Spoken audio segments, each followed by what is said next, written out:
Hello and welcome. My guest today is Mr. Wolfgang Heinz-Fischer, Head of Marketing at TQ. Hi. Hi. So basically, ARM is quite successful over the last 3 or 4 years. That's a huge, it has a huge rise in the industry. But compared to x86 processors, there's no such thing as a standard. It's everybody makes its own stuff. So I heard the words design freedom from TQ. Perhaps you can tell us something about that. Yeah, we studied the possibility to make a standard, as the expectation from the customers on a standard is the scalability, its interchangeability, second source, and a lot of these things, security of supply. So if one supplier is dying, then you can use another one. So we checked that, but we found out that the chips available in the market are so different, so it makes nearly impossible to have the same standards or similar as in the x86 world. x86 world was so unique in the interfaces. The major or the only differentiation was if you have 6 USB or 8 USB. So ComExpress was able to define a standard pinout, which was then having all the interfaces from the processor. The more low power, they had a little less interfaces, and the high-end had more interfaces. As I said, the PCI Express, for example, how many lanes was supported to the connector. But all the signals from the processor was down to the connector.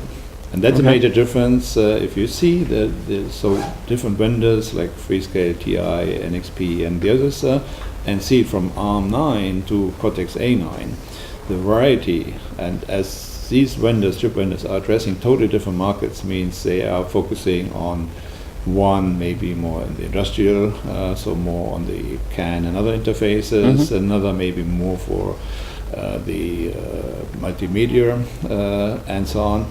And to bring that together to one defined standard seems to be impossible. And we've seen a trend in the market. We see that, let's say, 2 major groups thinking about or introducing standards. But it's already interesting to see that the 2 big groups, which was going the same way in the x86 world, they are going different ways in the ARM world. So it seems to be that it's not the unique standard available or possible. And this was our resume out of our research, that we decided we will follow a totally different way, so do the focus on the processor, not on an application. Okay. And this means we call it design freedom, so the full freedom for the designer. So if he decides to use a processor, he has full access to all the signals from the processor on the connector side. So if there are some signals multiplexed, even he has access to the multiplex signals. So he has full freedom to decide whatever he needs from the processor. Okay. So we're optimizing it to the processor. This means we can make it most of the time smaller size, as we are not stick in a certain form factor and a certain size, and give the full access to the designers. So there's no difference if we do the integration, take the chip, integrate it in the main board, or take the TQ module. It's the same thing. Okay. You just mentioned you can make it smaller, but basically, if you think like you're getting all the pins out of a processor, you would imagine that thing has to be quite big. So how do you handle that? Yes, of course we're trying minimum size to the processor, but you're right. The one size, it's defined by the number of pins. But the standards, which are at the moment in the market, are thinking about more long-term and trying to reserve space for future chips, so they are not optimizing into the dedicated chip. This means even they have less pins, but they need a lot of space for maybe some extra chip with some double bank, SD-RAM, whatever. For some might be wannabe ideas. Yes. Okay. Yes. So by that, they're not optimizing always in space size. So some of the boards in the market, you see, it's not really fully populated.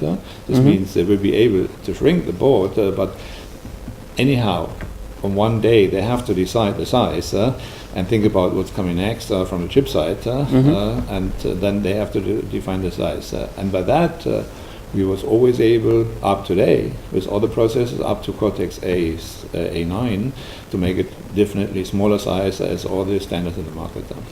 Okay. Thank you very much. Yeah, thank you.